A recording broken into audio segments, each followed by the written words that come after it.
మొదటి మంత్రి ఆలోచించాడు. రాజుగారు పండ్లు తెమ్మన్నారంటే ఏదో విశేషం ఉండి ఉండాలి, కనుక మంచి పండ్లు తీసుకుని వెళ్ళాలి అనుకుంటూ అరణ్యం అంతా తిరుగుతూ పండ్లు నింపసాగాడు.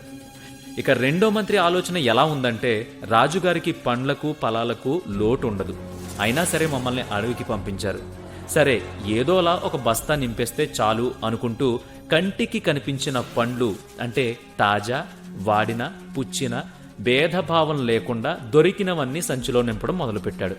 ఇక మూడో మంత్రి ఆలోచన ఎలా ఉందయ్యా అంటే, చాలా చతురంగా ఆలోచించాడు ఆ మంత్రి. రాజుగారికి చాలా పనులుంటాయి, ఇప్పుడు నేను ఎటువంటి పండ్లు కోసుకెళ్ళినా సరే బస్తా గుమ్మరించి చూసే అంత తీరిక రాజుగారికి ఉండదు. కాబట్టి పైపైన ఏవో మంచివి 4 పళ్ళు సర్దేసి లోపలంతా చెత్త చెదారం, ఆకులు, అలమలతో నింపేసి పైన కొన్ని పండ్లతో అలంకరించసాగాడు. ఇక సాయంత్రం అయ్యేసరికి 3 పండ్ల బస్తాలను తీసుకుని రాజుగారి ముందు హాజరయ్యారు. మూడో మంత్రి ఊహించినట్లే రాజుగారు చాలా పనుల్లో తలమునకలై ఉన్నారు.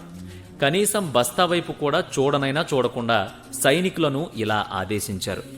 ఈ 3 చెరసాలలో వాళ్లు తెచ్చుకున్న పళ్ల బస్తాలతో పాటు 1 నెల రోజులు బంధించండి, తినడానికి ఏమీ ఇవ్వకూడదు, వారు తెచ్చిన పండ్లే వారికి ఆహారం అని చెప్పి సైనికులను ఆదేశించాడు.